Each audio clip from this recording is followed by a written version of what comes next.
dangers beyond the stars. But deep inside the halls of Earth's Defense Command, there was always tension.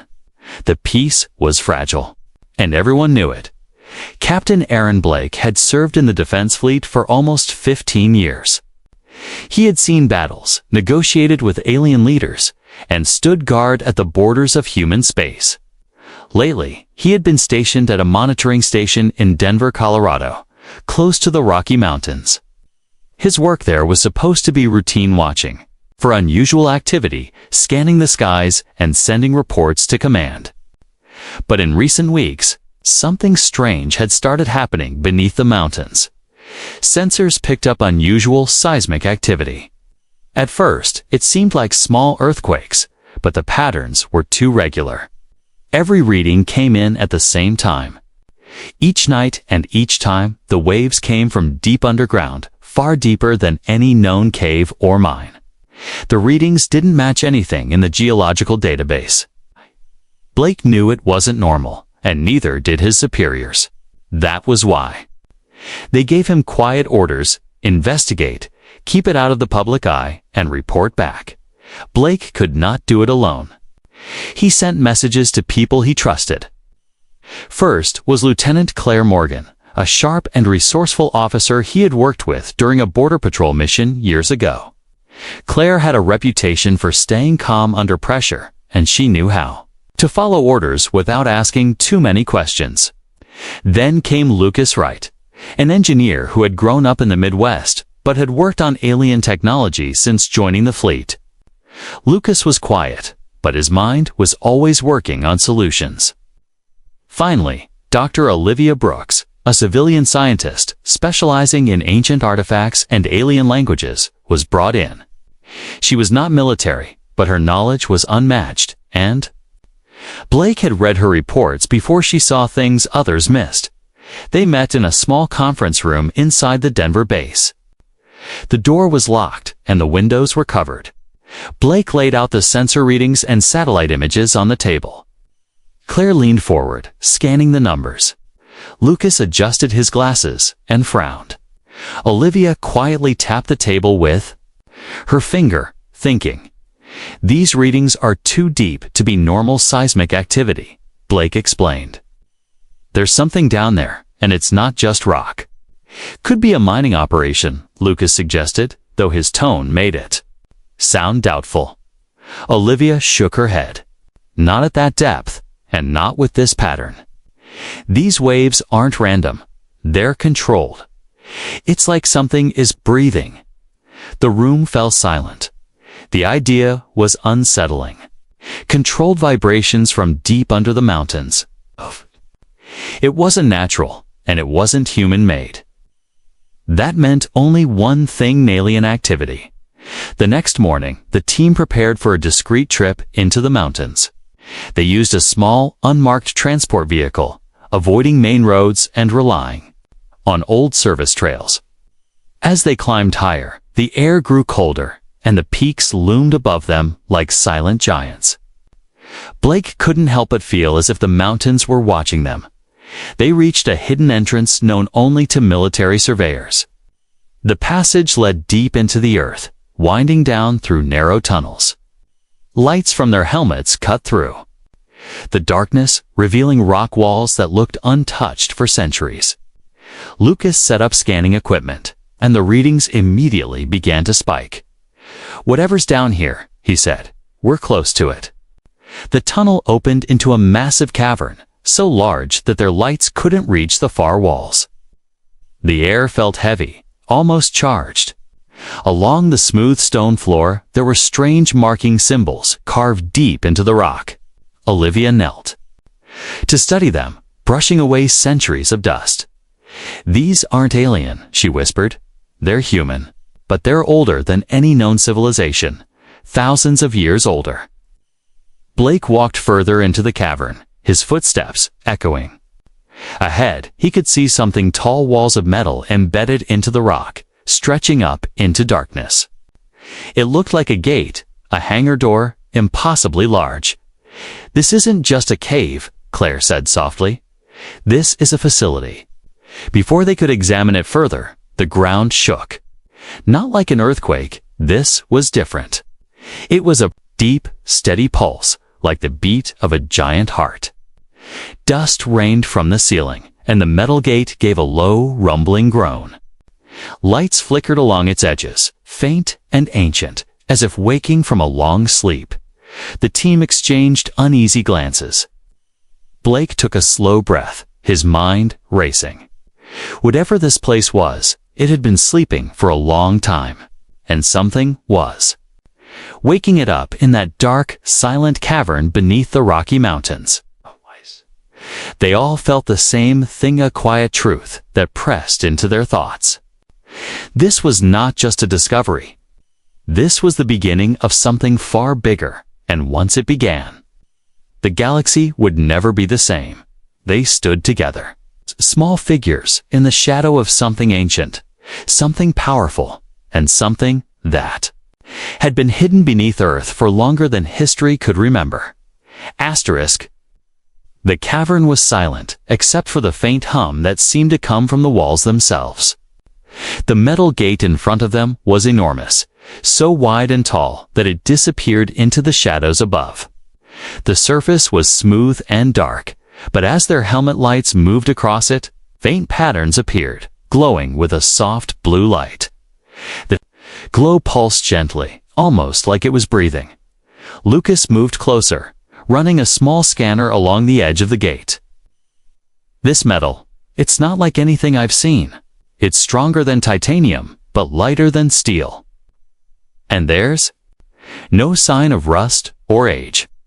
Claire kept her eyes on the gate, her hand resting on the grip of her sidearm. It's responding to us. Look at the lights, they're getting brighter. Olivia was already taking pictures of the strange patterns. These designs are not just decoration. They're a language. I've never seen it before, but it's familiar in a strange way. Almost human, but far too advanced for our history. Blake stepped forward, placing his hand on the cold metal. The moment his skin touched it, the pulsing light quickened. A deep, echoing sound rolled through the cavern, and the floor beneath them trembled. Dust fell from the ceiling, and the massive gate began to shift. The ground shook harder as the gate slowly opened. The sound was not a screech or grind. It was smooth, almost silent, as if the hinges were perfectly balanced even after thousands of years. Behind it, darkness stretched. Into the distance, a tunnel so wide it could fit the largest starship Blake had ever seen. The team stepped cautiously inside. Their helmet lights revealed walls lined with sleek metal panels, strange control consoles, and markings that glowed faintly as they walked past. The air was cool, but breathable, which made no sense. There was no ventilation system that they could see as they moved deeper into the tunnel. The space widened until they entered a chamber so vast it was impossible to see the far end. Their lights barely touched the nearest object's colossal shapes lined up in perfect rows, Blake realized. What they were looking at and froze.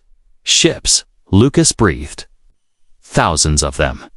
Not just any ships, these were massive warships, each one sleek and sharp-edged, designed for both speed and power. The hulls shimmered faintly in the dim light, as if they were built from some kind of living metal. Each vessel rested on a platform, with glowing lines that ran into the floor like veins. Olivia's voice was barely a whisper. These ships are ancient, but they look ready to launch at any moment. Blake walked up to one of the nearest ships. It was easily twice the size of Earth's largest battleships, yet it seemed more advanced than anything humanity had built. A hatch stood at the side, but there were no visible controls. When he stepped closer, the hatch slid open with a soft hiss, as if inviting him inside. Lucas's scanner beeped wildly. "Captain, these ships are powered. Not fully, but enough to maintain systems. I don't know how, but whatever energy source they use, it hasn't run out in all these years." They climbed inside. The interior was clean, almost untouched. Smooth corridors led to a bridge with wide, transparent panels that would give a perfect view once in space. The controls were strange, part mechanical, part holographic, and yet, somehow, Blake felt like he understood them. This design, Olivia said slowly, it's made for human hands, not alien. Whoever built these, they were human. Blake felt a shiver run down his spine. If that was true, it meant human civilization was far older and more advanced than history ever recorded.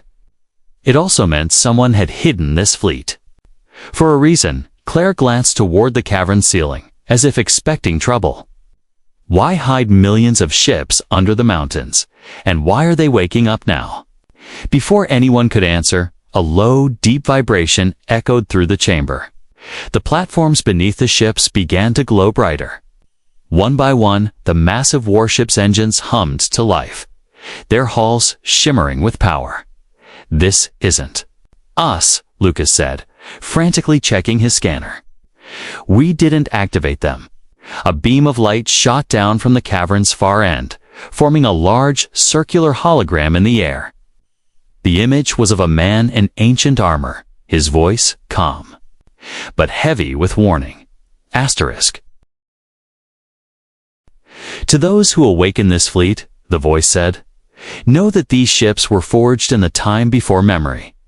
They are the shield of Earth, the hammer of the mountains. They will rise only when the world is threatened. Use them with wisdom, or they will destroy you. The image faded, and the hum of the ships deepened. Somewhere far above, the mountain trembled again. Blake exchanged a look with his team. They had just uncovered something that could change the fate of Earth and, possibly, the entire galaxy. But they also knew that if this secret got out, every alien empire in the Union would see Earth not as an ally, but as a threat that needed to be eliminated. In the silent, glowing chamber, with millions of ships waking from a sleep that had lasted longer than recorded history, the team realized they were standing at the edge of a storm that was about to sweep across the stars, and there was no turning back. Asterisk word of the discovery did not stay hidden for long. The team had been careful, but secrets that big had a way of slipping out.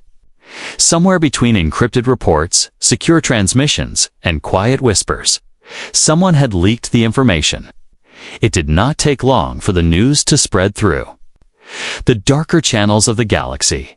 In the capital world of the Galactic Union, alien ambassadors held urgent meetings behind closed doors. Most of them did not believe humans could possibly have such a fleet, but the few who knew Earth's history in detail understood the danger. The thought of millions of ancient warships lying in wait beneath a single planet was enough to send shivers through even the most powerful empires. The Vorth Empire, one of the Union's most aggressive members, took the matter seriously. Admiral Korak, a tall, scaled figure with eyes like molten gold, saw an opportunity. If the fleet was real, it could change the balance of power forever. If it fell into human hands, the Vorth would lose their advantage in every sector. Korak did not want that to happen. He decided to act before Earth could unlock its secret. Back on Earth, Captain Aaron Blake and his team stayed near the Rocky Mountains, keeping watch on the massive underground hangars. The ships continued to hum quietly, their energy building in slow, steady waves.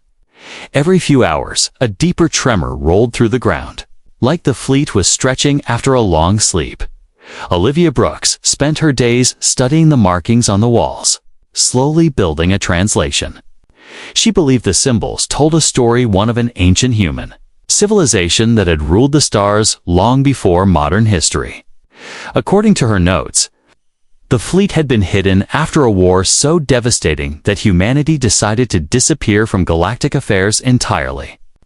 The mountains had been chosen as a shield, both to hide and to protect the ships until they were needed again. Claire Morgan patrolled the tunnels with a careful eye, checking for any sign of intruders. She knew that if anyone found this place before they were ready, the consequences could be deadly. Lucas Wright focused on the ship systems, connecting his scanners to the strange holographic controls. Each time he touched the panels, they seemed to respond, almost like the ships recognized him. He was learning quickly, but the technology was far more advanced than anything Earth had today. Late one night, while the others were resting, Blake stood alone in the control chamber, staring at the vast rows of warships. The scale of it was overwhelming. He thought about the message they had seen, the warning about using the fleet with wisdom. He also thought about the Union's politics, the rival empires, and how fragile peace really was. His thoughts were interrupted by a faint sound from his communicator.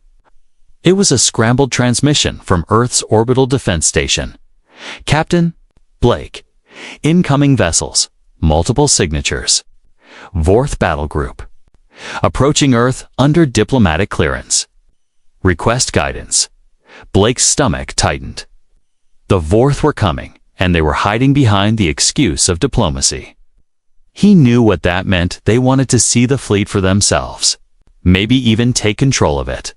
He called the team together immediately. Claire looked grim as she loaded her weapon.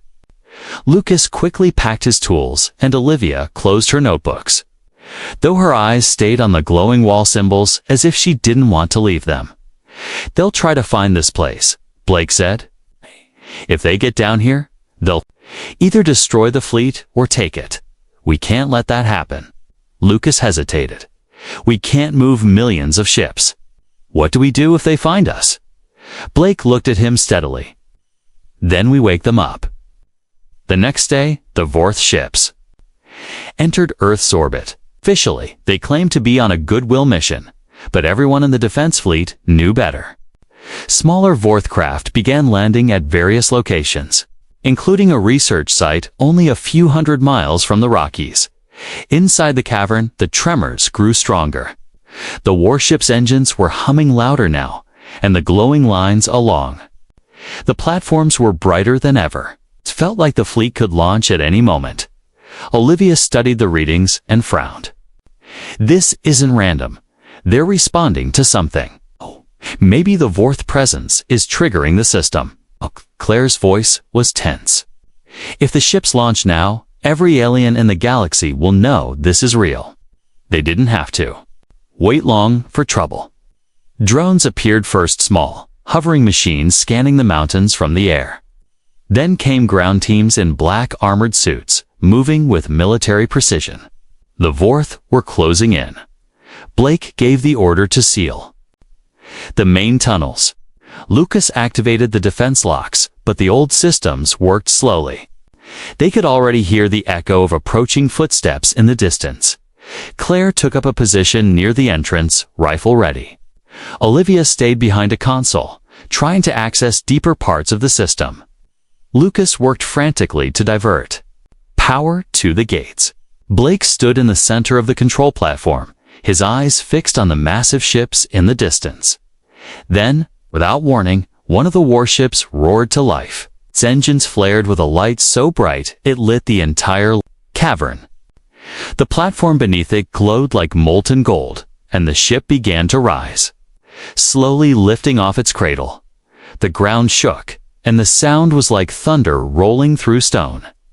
The Vorth team stopped in their tracks, staring in disbelief as the ancient warship emerged from the darkness.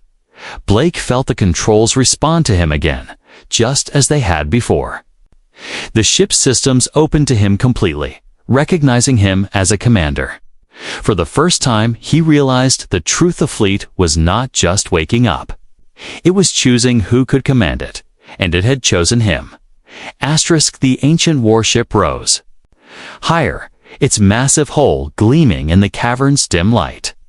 The engines pulsed with a deep, steady rhythm, sending vibrations through the ground. Dust fell from the ceiling, and the glow from the ship's surface reflected in the stunned faces of Blake's team. It looked alive, as if it had been waiting centuries for this moment. Blake stepped forward onto the platform, feeling the pull of the ship's systems. The controls in the center lit up without him touching anything. Holographic displays floated in the air, showing symbols and data he couldn't fully understand, yet somehow he knew what they meant. It was like the ship was speaking directly to him. Captain," Lucas said from behind, his voice tight with both fear and excitement. "This thing is reading your biometric data. It's linking to you. I think you're its pilot." Claire kept her weapon aimed toward the tunnels. "We can talk about that later. The Vorth are almost here." From deep in the tunnels, faint metal footsteps echoed closer. The sound of alien machinery and muffled voices carried through the stone walls. They were running out of time. Blake turned to Lucas. "Get the rest of the systems online. If we can launch this ship, we might scare them off before they reach us." Lucas's fingers moved quickly over the glowing panels. "These controls are advanced, but they're not complicated. At least not for me. It's like they were made to be intuitive for humans." Olivia studied the walls of the cavern, her eyes darting between the glowing markings. "Captain, the rest of the fleet is connected to this ship. If you launch it, the others might follow. But I don't know what kind of reaction that could trigger." The decision was already made in Blake's mind. If the Vorth reached this chamber, they would try to take the ships. That could never happen. The first group of Vorth soldiers appeared. At the edge of the chamber, weapons raised. They froze when they saw the massive warship floating above the ground. The glow of its engines cast long shadows across their scaled faces. Blake stepped onto the ship's boarding ramp, which extended automatically as if welcoming him aboard. Claire covered his move with sharp, precise shots that forced the Vorth to take cover. Inside the ship, the corridors glowed softly, guiding Blake to the bridge. The command chair waited in the center, surrounded by curved panels and shimmering controls. As soon as he sat down, the ship's systems wrapped around his mind like a second skin. Data poured into his thoughts: power levels, weapon status, targeting systems. Lucas's voice came over the ship's comm. "Weapons online. Shields at 70%. Engines are hot." "Good," Blake said, gripping the armrests. "Let's show them what they're dealing with." The cavern shook as the ship slowly rotated toward the massive gate at the far end. The doors that had been closed for thousands of years began to open again, their movements smooth and silent, despite their size. Outside, a section of the mountains split open, revealing the night sky above. The Vorth soldiers shouted something in their own language, and some of them retreated. Others tried to push forward, but Claire and Olivia held their positions, giving the ship time to move. Blake guided the ship forward. The controls responded instantly, like the vessel anticipated his every thought. Once it cleared the cavern, the engines roared, sending a wave of heat and dust across the mountainside. Above the peaks, the stars shone brightly. In orbit, several Vorth cruisers waited, their weapons already locking onto the new target. Lucas's voice was calm but urgent. "They're charging their main batteries." "Then let's show them ours," Blake said. He focused on the targeting systems. The holographic display highlighted the nearest cruiser, and a series of ancient symbols glowed red. He didn't know exactly what weapon he was about to fire, but he trusted the ship. A beam of pure light shot from the warship's front, cutting through the darkness like a blade. The Vorth cruiser exploded instantly, breaking apart in a silent burst of fire. Blake stared at the aftermath in shock. The weapon had destroyed the enemy ship faster than any modern weapon could. The other Vorth cruisers began to retreat, their engines flaring as they pulled away from orbit. They had seen enough to know they were outmatched. Back in the cavern, the hum of the other ships grew louder. One by one, their engines began to glow. The platforms lit up in long lines, stretching into the distance like a sea of stars beneath the earth. Olivia's voice came over the comm. "Captain, whatever you just did, it's waking the fleet. I don't think you can stop it now." Blake took a deep breath, watching as more warships emerged from the mountains below. They rose into the sky in perfect formation, each one silent, But powerful, their presence alone enough to make the night air feel electric. In the distance, Vorth fleet was already gone, leaving only the wreckage of their destroyed cruiser. But Blake knew this was just the beginning. Word of what had happened would spread across the galaxy. The Union would hear of it, and so would every enemy Earth had ever made. On the ground, Claire and Olivia stood at the edge of the cavern entrance, watching in awe as the sky filled with ancient human warships. Lucas stepped up beside Blake on the bridge, his expression a mix of disbelief and pride. "They're not just ships," Lucas said, quietly. "They're a statement. Whoever built them wanted the galaxy to remember what humans were capable of." Blake nodded slowly. "They're going to remember." Far below, deep in the mountain, the hangar lights continued to grow brighter. The fleet was no longer sleeping. It had returned to life, and it was ready for war. The night sky over the Rocky Mountains was no longer dark. Thousands of ancient warships hovered above the peaks, their hulls glowing faintly in the starlight. They moved in perfect formation, silent and steady, as if they had done this countless times before. The hum of their engines rolled across the land like distant thunder. On the bridge of the lead ship, Captain Aaron Blake stood at the center, surrounded by holographic controls that shifted and adjusted to his every movement. Lucas Wright sat at a secondary station, scanning readouts and trying to understand the technology. Claire Morgan stood at the viewing window, her eyes fixed on the massive fleet now filling the atmosphere. Olivia Brooks remained in the cavern below, monitoring the still active hangars and recording every detail she could. "They're all linking to this ship," Lucas said quietly. "It's like this one is the command vessel, and the rest are following its lead. Every power spike, every movement hit, all starts here." Blake nodded, though the weight of the situation pressed heavily on him. "And if I make one wrong move, all of them will follow that too." In orbit, Earth's defense fleet scrambled to keep up with the sudden appearance of the ancient armada.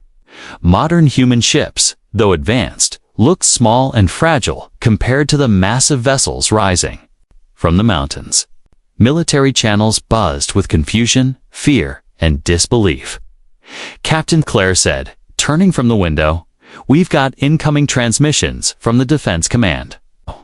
They want to know what's happening. Tell them to stand by." Blake replied, "Right now, we have bigger problems." Those problems were already approaching. Long-range scans showed multiple alien fleets gathering at the edge of the solar system.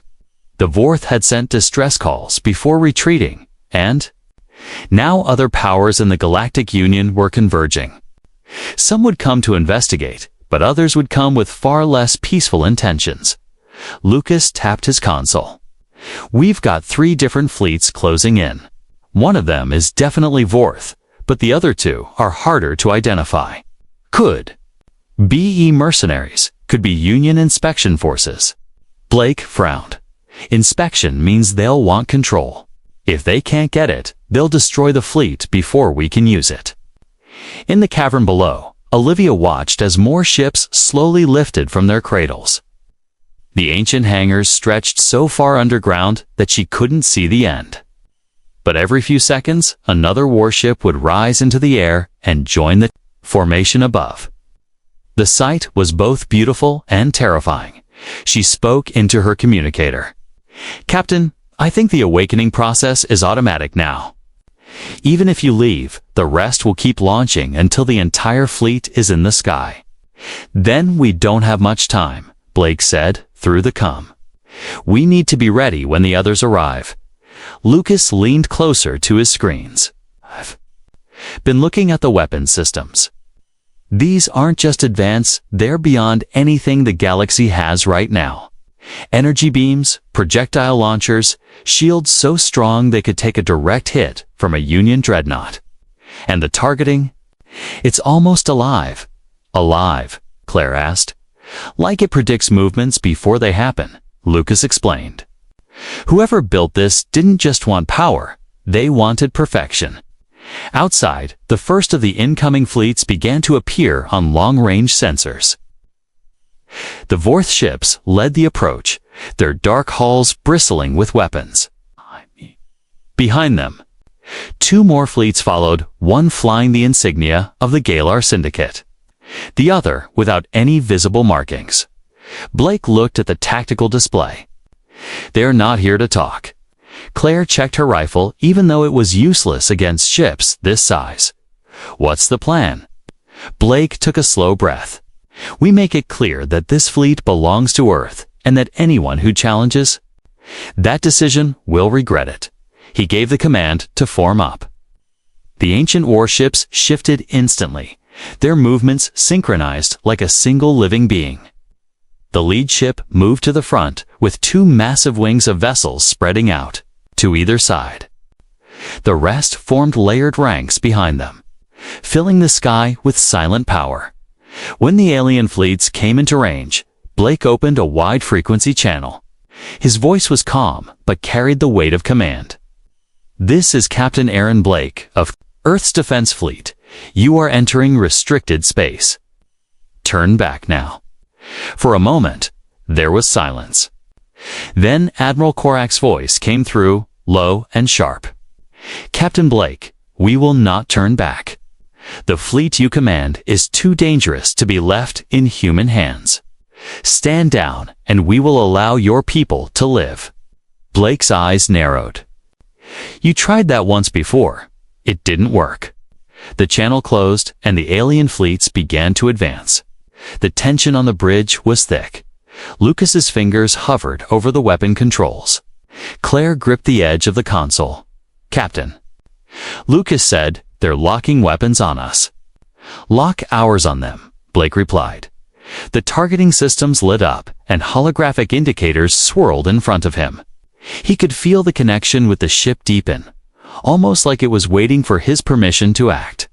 "Fire warning shots," Blake ordered. The lead ship unleashed a burst of energy beams that lit the void like lightning. They passed just ahead of the alien ships, close enough to make their shields flare. The message was clear: one step closer, and the next shots would not miss. For a moment, the alien fleets hesitated. The Vorth ships shifted formation, as if debating whether to retreat or attack. The unmarked fleet began to spread out, possibly looking for weak points. Blake kept his voice steady. "We can end this now, or you can find out what this fleet can really do." The decision was in their hands, but Blake knew the answer was coming. And when it did, the galaxy would see the full power of the mountains. Asterisk. The alien fleets hovered at the edge of Earth's orbit, their weapons still locked on the ancient human warships. The silence between the two sides felt heavy, like the pause before a storm. The stars seemed dimmer, as if the galaxy itself was holding its breath. On the bridge of the lead ship, Captain Aaron Blake kept his eyes on the tactical display. Every movement from the alien fleets was tracked and mirrored by the formation of the ancient vessels. They moved as one, each ship adjusting position in perfect coordination without a single word spoken. Lucas Wright sat at the weapons station, his fingers resting just above the glowing controls. "They're still scanning us," he said quietly, trying to find weaknesses. Claire Morgan stood near the viewing window, her gaze sharp. "They're not going to find any." Olivia Brooks's voice came through the comm from the cavern below. "Captain, I think I understand more of the carvings. They talk about the guardians of the mountains. These ships weren't just built for war. They were meant to protect Earth from something much larger than any empire we know today." Blake turned toward the comm unit. "Larger? How large? Are we talking?" "I'm not sure," Olivia replied. "The symbols suggest an enemy so powerful that even this fleet barely won the fight. And there's something else. The mountains themselves are part of the defense. They're more than just rock." Before Blake could ask more, an alert blared through the bridge. Lucas's eyes widened as he read the incoming data. "Captain, they're moving. The Vorth fleet is breaking formation. Looks like they're going to test us." Outside, several Vorth cruisers accelerated toward the ancient armada. They fired a spread of energy blasts, the beams streaking toward the lead human ships. Blake braced for impact, but the ancient vessels reacted instantly. Shields shimmered into existence, absorbing the blasts without even shaking. Then, without any order from Blake, the ships fired back. Bright lances of energy crossed the void, striking the Vorth cruisers with pinpoint accuracy. 2 ships were destroyed instantly, their hulls breaking apart in flashes of fire. The others pulled back in alarm. "Captain." Lucas's voice was tense. "That wasn't me." The fleet acted on its own. Blake stared at the display. "No, it wasn't on its own. They're still linked to me. They just anticipated what I would do." Claire's voice was low. "So, they're not just ships, they're thinking." Olivia's voice came through again. "That's exactly it. The fleet is alive in its own way. It remembers the last war. It knows how to fight." The other alien fleets hesitated, but the unmarked ships began to spread out again, moving with careful precision. Blake realized they were looking for a way to slip past the formation and reach Earth itself. He gave a short order. "Close ranks. No one gets past us." The ancient warships shifted instantly, sealing the gaps in their defensive lines. The unmarked fleet slowed, unsure of how to break through. The standoff dragged on for several minutes, each side watching the other. Then Olivia's voice came through again, this time urgent. "Captain, there's something you need to see." A new chamber just opened below the mountains. It's massive, bigger than anything we've explored so far, and it's glowing. Blake glanced at Lucas, put it on the display. Kia live feed appeared, showing a vast underground space lined with enormous crystal-like structures. They pulsed with the same golden light that ran through the fleet's engines. At the center stood a device that looked like both a tower and a cannon, embedded deep into the rock. Lucas's eyes went wide. "That's not a weapon. That's a planetary defense array. If it's connected to the mountains, it could fire on a scale we've never seen before." Olivia's voice was firm. "And it's powering up." Before Blake could respond, the tactical display flashed red. One of the alien fleets had made their decision. The unmarked ships suddenly accelerated, weapons firing in a coordinated strike aimed directly at the planet. "Target them," Blake ordered. The ancient fleet responded instantly. Hundreds of warships pivoted and unleashed a storm of energy. Beams. The unmarked vessels were torn apart before they could even cross half the distance. The few survivors fled into the darkness of space, but the attack had triggered something else. The crystals in the new chamber flared with blinding light, sending streams of energy through the mountain's veins. Massive panels of rock slid open along the peaks, revealing hidden structures buried for thousands of years. Claire's eyes widened as she looked out the window. The mountains, they're transforming. From the slopes of the Rockies, enormous energy cannons emerged, each one humming with power. Golden beams shot into the sky, striking the remaining Vorth and Syndicate ships with impossible accuracy. Entire squadrons were destroyed in seconds. The rest broke formation, retreating in panic. On the bridge, no one spoke for a moment. The sight was overwhelming. Earth itself had become a fortress, and the mountains were its walls. Olivia's voice came through, quieter now. "The carvings were right. The mountains are part of the shield. This is why the fleet was hidden here." Blake looked at the retreating enemy ships on the display. "Now the galaxy knows what we've been hiding." Lucas glanced at him. "They're not going to leave it at this. They'll regroup. And next time, they'll come with everything they have." Blake nodded slowly. "Then we'll be ready." Outside, the ancient fleet held position above the glowing mountains, their silent presence a warning to the entire galaxy. And far below, the surface in the heart of the new chamber, the crystal structures continued to pulse, each beat stronger than the last, as if something even greater was preparing to awaken. The night sky over Earth was no longer peaceful. Hundreds of wrecked alien ships still burned in orbit, their glowing debris slowly falling toward the atmosphere. The mountains below glimmered faintly, the hidden defense systems settling into silence after the devastating strike. Captain Aaron. Blake stood on the bridge of the lead ancient warship, his hands behind his back. He watched the enemy remnants flee into the darkness of space. They had been crushed, but he knew this was not the end. It was only the first round. Lucas Wright broke the silence. The Vorth are scattering, but the Syndicate fleet is regrouping further out. They're still within range, but they're keeping their distance. Claire Morgan leaned against the console. They're not leaving because they're afraid. They're staying because they're calling for help.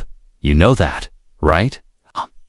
Blake nodded, yes, and their help will come with ships bigger than anything we've seen yet. A soft beep from the comes caught their attention. Olivia Brooks's voice came through from the cavern below.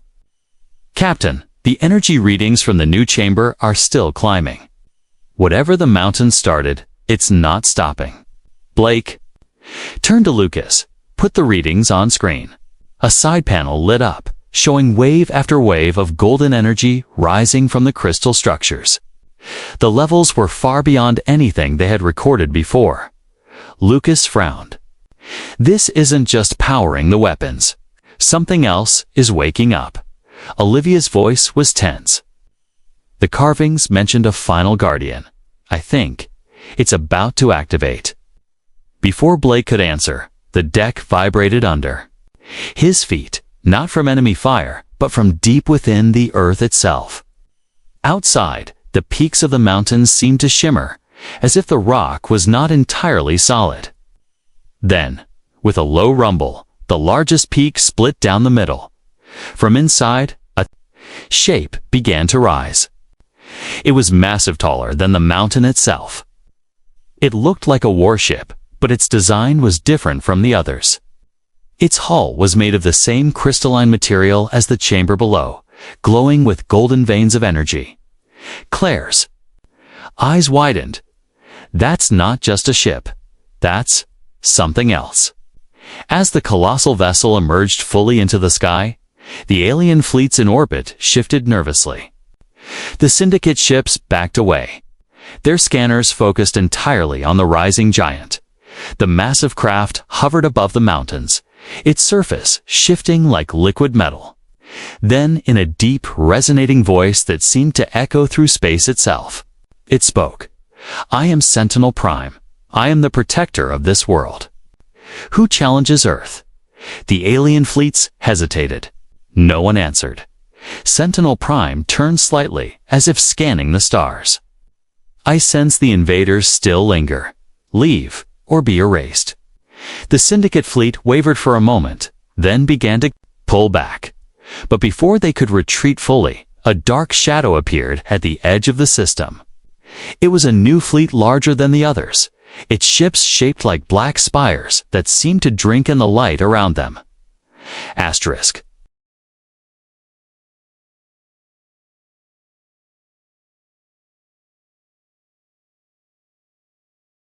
Lucas's voice was quiet.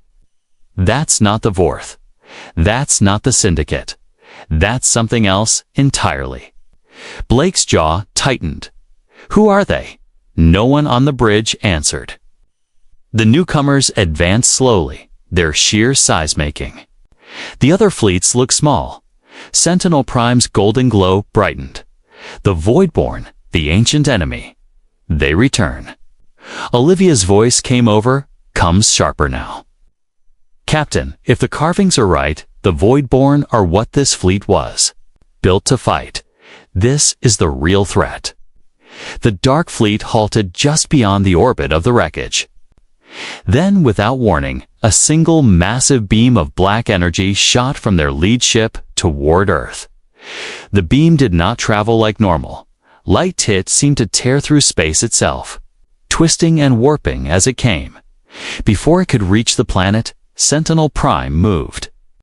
The giant ship projected a shimmering golden shield, the beam smashing against it in a spray of energy. The shield held, but cracks of darkness spread across it. Sentinel Prime's voice was calm but heavy. "Prepare your fleets, humans. This battle will decide the fate of your world." Blake turned to his crew. "Signal the rest of the ancient fleet. All ships to defensive positions. Lucas, prepare every weapon we have. Claire, coordinate with Olivia in the cavern. I want those mountain cannons ready to fire again." The crew moved quickly. Across the sky, the ancient warships shifted into new formations, their golden engines blazing. The mountains below began to hum again, the great cannons sliding into place. The Voidborn fleet moved closer, their ships aligning in perfect silence. It was as if they did not need to speak, they were of one mind. Lucas looked at the tactical screen. "They're not testing us. They're coming in full force." Claire's tone was steady. "Then we hit them with everything we've got." Blake gave a short nod. "We hold here. No one crosses into Earth's space." The first wave of the Voidborn broke formation and charged, their weapons spilling out black fire across the void. The golden light of the human fleet met the darkness head-on, the space between Earth and the stars exploding into a storm of light and shadow far below. The mountains roared, their ancient weapons firing again. Golden beams cut through the black, ships tearing holes in their formations. Sentinel Prime surged forward, its massive form striking directly at the enemy's center. The battle for Earth had begun again, but this time it was against the enemy the galaxy had feared for millennia. And for the first time in thousands of years, the Guardians of Earth had awakened in full. Asterisk, the golden light of the ancient fleet clashed with the black fire of the Voidborn in a storm that lit the heavens. Every explosion was like a new star, being born and dying in the same moment. The sky above Earth looked like it was tearing apart. Captain Aaron Blake stood at the center of the bridge, giving orders without pause. "Keep the left flank tight. Don't let them break through." His voice was steady, but inside he felt the weight of the moment. One wrong move and the Voidborn would reach the planet. Lucas Wright's hands moved quickly over the controls. Cannons recharged, firing again. Another wave of golden beams shot from their warship, slicing through two Voidborn cruisers. The black hulls cracked and dissolved into drifting shadows before vanishing completely. Claire Morgan's voice came sharp from the tactical station. "Sentinel Prime is pushing them back in the center, but the right flank is weak. If they push there, we'll lose the shield line." Blake didn't hesitate. "Move 3 warships from the rear to reinforce the right. Keep the shield generators covered." Outside, the mountains roared once more. Huge pillars of golden energy rose into the sky, striking the Voidborn ships with precision. Each blast ripped apart the enemy's formations, forcing them to scatter. But the Voidborn adapted quickly, their black spire ships twisting in ways that seemed impossible, avoiding fire and striking back with beams of pure darkness, deep underground. Olivia Brooks stood in the crystal chamber, hands resting on the control surface. She could feel the hum of power through the floor. Energy output still rising, she reported over comms. "We can hold for now, but if the Voidborn target the main crystals, we'll lose half our weapons." Blake's reply was firm. "Then we make sure they don't get the chance." Above, Sentinel Prime unleashed a massive pulse of light, blinding the enemy fleet for a few seconds. In that moment, the human warships surged forward, firing everything they had. Dozens of Voidborn ships were destroyed, their remains breaking apart into black dust that vanished into nothing. But the Voidborn did not retreat. Instead, they brought forward their largest ship yet. It was enormous, larger than Sentinel Prime, its hull covered in strange shifting patterns of shadow. Okay, you moved. Slowly, as if the very fabric of space bent around it. Lucas stared at the readings. That thing's power output. It's off the scale. If it fires on the planet, nothing will survive. Claire's voice was tense. We have to take it out before it charges. Blake spoke into the comms. All ships, focus fire on the dreadnought. Sentinel Prime, we're with you. The giant enemy ship began to glow with a deep, unnatural light. Black energy swirled at its front, forming a sphere that seemed to swallow the stars behind it.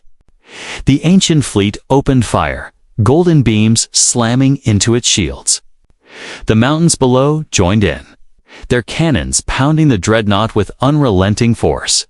The Voidborn ship's shield cracked but did not break. Then, with a soundless burst, it fired. The black sphere of energy raced toward Earth, twisting. Space in its wake, Sentinel Prime moved faster than anyone thought possible. It intercepted the blast, its own golden shield flaring to full strength. The collision was blinding. A shockwave tore through space, tossing ships in every direction. On the bridge, Blake held onto the railing as alarms blared. Damage report. Lucas coughed through the smoke. Shields at 30%. Hull damage, but we're holding. Claire looked at the tactical display. Sentinel Prime took the brunt of it. Its shields are almost gone. Olivia's voice came through, urgent. The main crystal can transfer all remaining energy to Sentinel Prime, but it will burn out the mountain defenses completely. If we do this, the fleet will be on its own. Blake hesitated only for a moment. Do it. If Sentinel Prime falls, we all fall. Deep in the chamber, Olivia placed her hands on the crystal and pushed the energy flow to maximum. The entire mountain. Rain shook, golden light bursting from every peak. The energy raced upward, pouring into Sentinel Prime's hull. The massive Guardian ship's glow intensified until it was blinding. With renewed strength, it surged toward the Voidborn dreadnought. Final strike, Sentinel Prime's voice echoed across the comms. For Earth, golden lances of energy shot from its core, piercing the dreadnought's shield. The beams drilled deep into the enemy's hull, and for the first time, cracks of pure light spread across the dark surface. The Voidborn ship shuddered. Then it broke apart, shattering into fragments that dissolved into nothing. The remaining Voidborn ships scattered instantly. Retreating into the darkness of space, silence fell over the battlefield. On the bridge, Claire exhaled slowly. It's over. For now. Blake nodded, his eyes still on the fading glow of Sentinel Prime. They'll be back. But today, they learned that Earth is not to be taken. Lucas managed a faint smile. And the galaxy will remember. Far below, in the crystal chamber, Olivia stepped back from the control surface. The mountain lights dimmed, the cannons falling silent. The great fleet above slowly descended, returning to their hidden places beneath the Earth. Sentinel Prime's voice echoed one last time before it. 2 sank back into the mountains. Rest, humans. The Guardians will wait until they are needed. Again? And as the world turned quietly under the night sky, the people of Earth knew the truth. Beneath their feet slept 1,000,000 ships, ready to rise when the galaxy dared to challenge the mountains once more. Asterisk.